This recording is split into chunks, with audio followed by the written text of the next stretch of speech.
It's a really easy question. I think what we're talking about is what's at the very edge. Hey everyone, you are listening or watching the EdgeTech Podcast, and today I am here at Platform 2025 in Las Vegas, Nevada. Alongside me is Jesse Wolcott, who is the Assistant Director of IT at Royal Farms. Jesse, thanks so much for being here. Thank you for having me. Yeah, so for anyone who doesn't know, what is Royal Farms? Sure. So Royal Farms is a convenience store, gas station in the Mid-Atlantic. We are at 311 locations through 8 states. We are famous for our world-famous fried chicken and the world's freshest cup of coffee. We do bean to cup grind, fresh in the store in 60 seconds. That's our claim to fame, among other amazing things. That's awesome. You know, it's crazy because I think, so this episode, we kind of want to talk about use cases, but when I think about convenience stores, I don't immediately think edge computing. So Sure. what are you guys doing over at Royal Farms that you're using edge computing? Yeah. Infrastructure in retail is something that really bridges, we'll call it classic computing, right? So there's the idea that mainframes and on-prem services had been replaced by cloud, and that transition never really happened in retail. We've been on sort of classic infrastructure the entire time. It has never changed, and there's devices that are connected, money order machines, fuel tank monitors, gas pumps. All of these things have upsettingly tight tolerances that even a really aggressively good internet connection just couldn't hit. So having a server on site will also allow us to continue to do business in the event of an internet outage. And the stores that I support are in rural areas with spotty internet, and the multiplier effect of needing to provide internet to all sorts of geodiverse areas means that we need to build towards a robust setup. So that means that whether it's bare metal, which is what we've just transitioned away from, or edge, we have to have the ability to essentially run the entire store from within those 4 walls.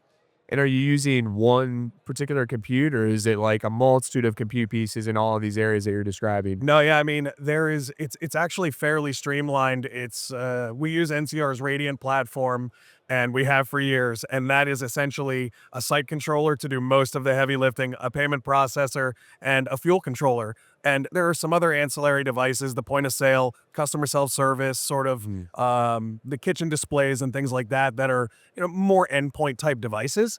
But as far as any type of server, that is really what amounts to 2 or 3 provisioned VMs now. Yeah.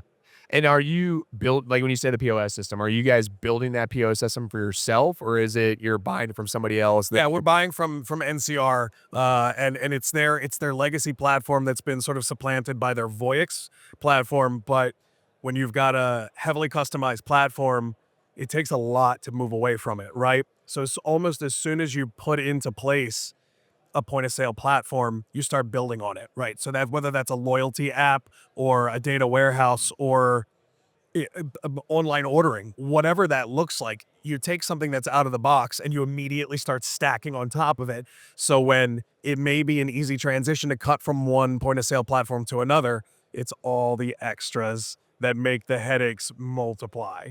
So adoption is slow in this space because if it's working, don't fool with it, right? Yeah, right. Keep talking about that. I want to hear more. Sure. So like, yeah, how does that Sure. like give me examples and like There's a lot of progress that is forced through the PCI process, which I hate. It is now this thing that we do and we have done for 20 years is now no longer meeting the PCI standards, so we need to bum rush the upgrade. And that's a tough thing. So whether that's an end-of-life operating system, which is this works fine, why do we need to replace it? Those of us in the tech space know that if it's not getting updates anymore, even if it's behind a firewall, behind SD-WAN, behind whatever, it's still technically vulnerable. And we need to make sure that everything is up to date. But if there is no appetite for that spend and the stores are currently working, they stay where they are. It's a proven platform across all of our sites. We also have to look at things from sort of a profitability standpoint, where there may be stores that are having a boom time, whether they're a new store, whether the market's really hot. And then we have stores that are potentially legacy stores where I hate to say it so bluntly, but a septic main break shuts the store down because now we've swung so far away from profitability on that store that it's just not a thing that we can keep doing. So spreading a cost out across an entire fleet, and ours is only 8 states. I say only 8 states, but spreading the cost out to do modernization of every little piece is a substantial investment and a substantial repeated investment as things break continually. So when the standards change, the platforms change, there are end-of-life software pieces, end-of-life operating systems. Companies get bought and sold. Yeah. We were recently in talks with a software vendor that we use for some online ordering that we were going to potentially move away from. But then one of the other things that we integrate with bought that platform. So now everything is in turmoil because of a software acquisition. And you can't stay still in anything in technology. Sure, right. It's always a moving target. Everything is, we're always fighting for our lives. But there is a real desire to freeze a configuration in place once it works. Not the least of which is training the hourly employees. We're, as much as I hate to admit it, we're a famously high turnover business for our employees, right? So if you have a train the trainer situation where we have stores full of employees, they know a platform, and it's not Windows. It's not right click, join a file share. It's you press this button to do this thing. And if you change that up even a little bit, chaos. Slows them up. Yeah. Yeah. So I'm assuming you have a standardized process at every single location where so if that's true, roughly how many computer devices or how much compute do you have within each store? So potentially 1 or 2 self-checkouts, 2 or 3 customer ordering screens, 2 or 3 kitchen displays. I'm trying to keep track. I'm going to have to start using my toes in a second. And then like a back office PC.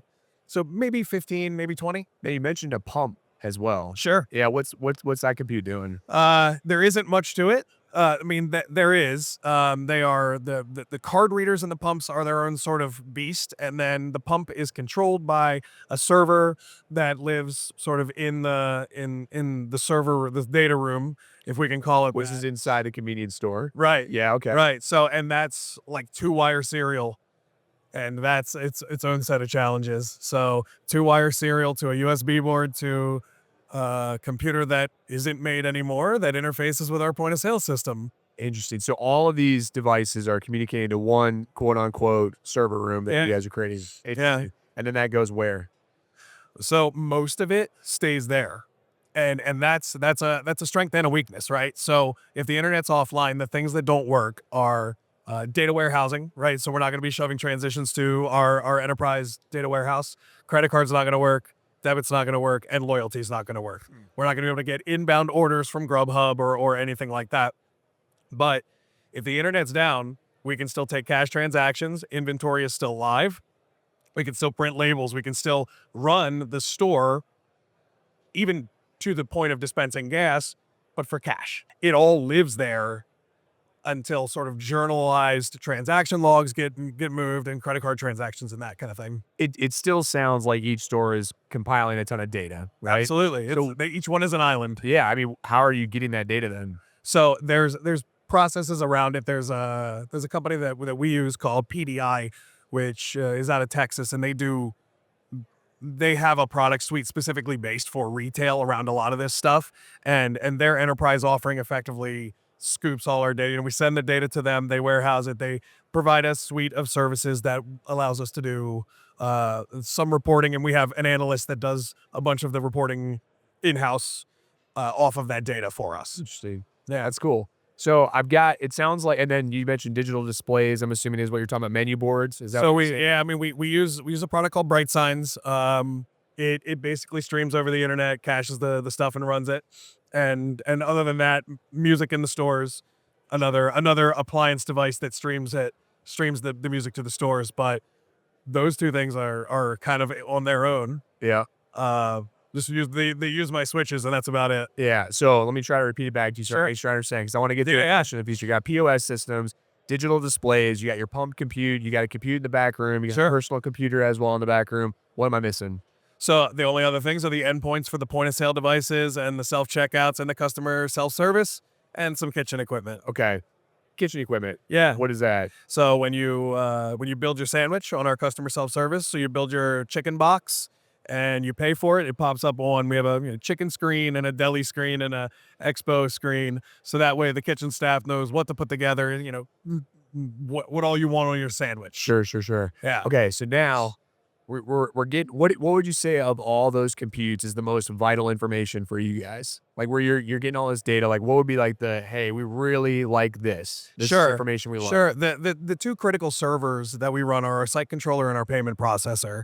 And each one of the other devices, in theory, can die. But if one of those two goes down, we're in bad shape. It's critical. Yeah. And I mean, the point of sales can sort of operate on their own for a little while, operating on an island. They sort of isolate themselves, and you can take some transactions.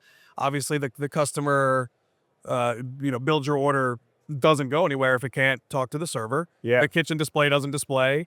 Self-checkouts don't really do much. And so that site controller is really the heartbeat. That's the brain. So what's the backup solution? Today, the backup solution is to have a highly available cluster that we're just good. Yeah. And what we came from was NCR's branded hardware, which when it died, and it was tough. I mean, we're talking by the time a technician got there and initiated sort of a return to service process with new hardware, the store might be down for 6-8 hours. Jeez. Some of the out markets, so we're based in Baltimore, Maryland, and most of our technicians are as well. But we have a store that is very close to Bristol, Tennessee, which is 6.5 honest, no traffic hours away from Baltimore.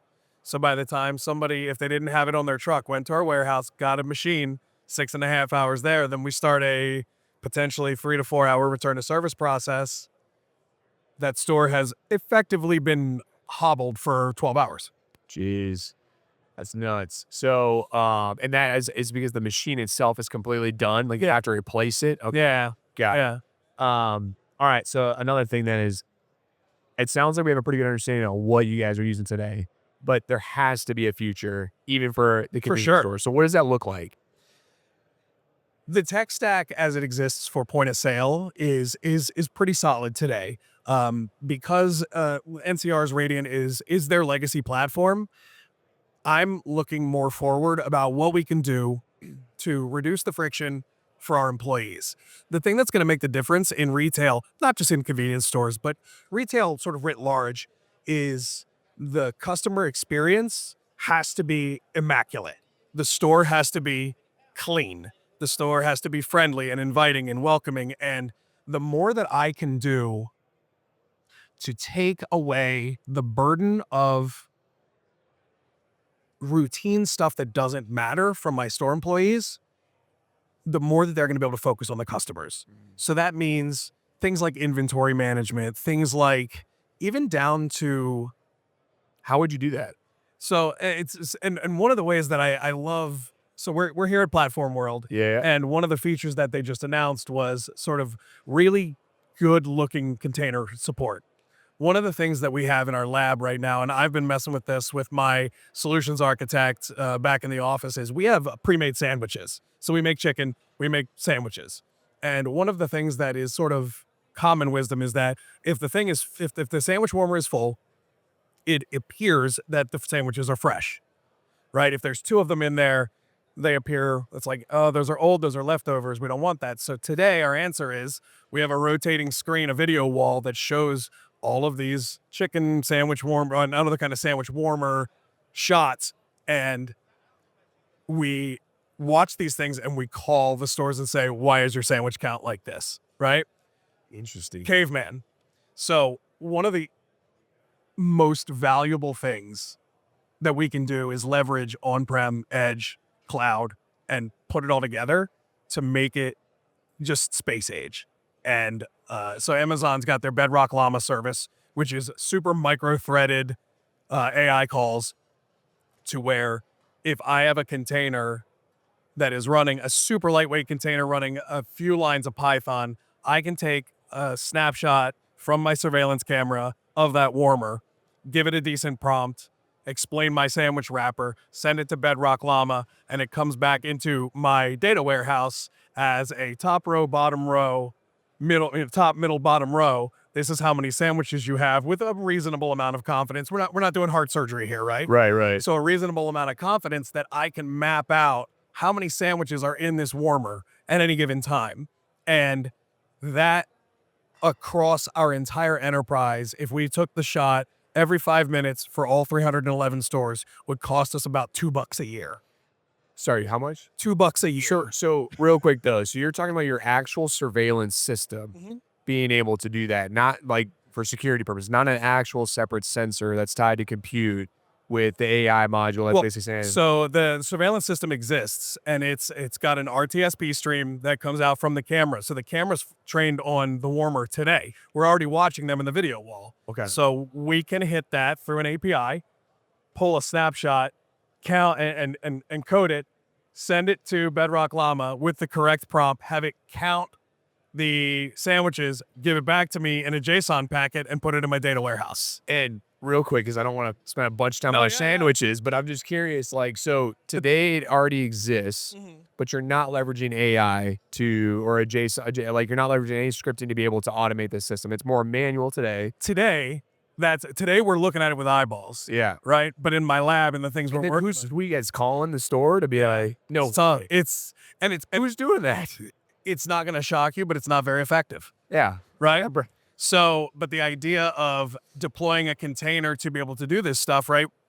We have to rethink how we do surveillance to be able to manage some of that, right? But counting sandwiches is just 100%. That's what I mean. One piece of this, right? So if you think about it, sort of pie in the sky, what are we doing to help our employees be able to focus on our customers better, right? If they don't have to actively count the sandwiches, if I'm counting the sandwiches, right, then they don't have to do that. They don't have to swing by and do that. If they don't have to actively check if the gas pumps are out of receipt paper, right, I can do that for them. They don't have to walk out there and do that. If I can do that with the car wash pedestal receipt paper, they don't have to go out there and check it. I can do that for them. With AI, with Bedrock Llama, the same situation. If they don't have to say or make the judgment call, the coffee bar needs to be cleaned, I can tell them that. Without them, they can effectively handle the customers as their primary concern. And for me, as the leader for tech for Royal Farms, my goal is to empower our employees to give our customers the best experience, the experience that they're not going to be able to get at any of our competitors. Okay, so if I'm hearing though what you're saying, the part that I would challenge, I guess, or question is, is this then all these sensors you're talking about are going to a cloud and then being processed, or are you thinking that it would be on location, actual device that's processing the data accordingly, parsing it out, and only sending really pivotal information to the cloud? Well, so so the surveillance system exists, and we're leveraging the existing surveillance system that we need for loss prevention and when crimes happen, right? So that system exists. It's not going to go away. And what we can do is take a snapshot off of that, and we can use that system. And the powerful part about the edge piece is that I don't have to have a direct integration with Amazon Bedrock Llama. Right. I don't have to rely on somebody else to do any of the integration, because I can deploy a tiny little container that takes no power, no resources, and all it's doing is crunching a still, throwing it to Amazon, and then putting the data in a database. So the point of the edge device being there is brokerage and meshing it all together in a way that makes sense, in a way that is bespoke to our business specifically, right? Maybe nobody else cares about a fried chicken case and how full it is based on a percentage. Maybe somebody else does, but it's a crucial thing for our business, right? So being able to have that as a process that we can reliably repeat for $2 a year, insane. So make the best use of edge to glue it all together with the huge amounts of power that's out there in the cloud. So you're talking about these big ideas. Sure. How do you make them happen? What do you need? One store at a time. Right. Okay. What I need is more hours in the day. But once we sort of get to a point where we have proven that the metrics are there and it becomes hot enough, right?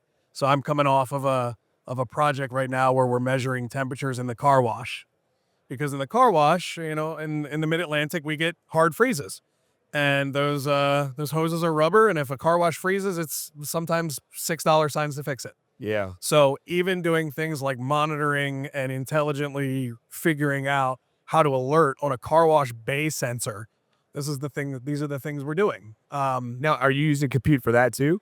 Sure. But we missed a lot of compute then, I feel like. Sure, right. There's that's the things you don't think about, right? Yeah, So, because there's 100% compute that's sure, running right and there. it's all brokering through the local edge cluster, Yeah. and that's the kind of stuff you're right. Call me out on that. Yeah, sorry.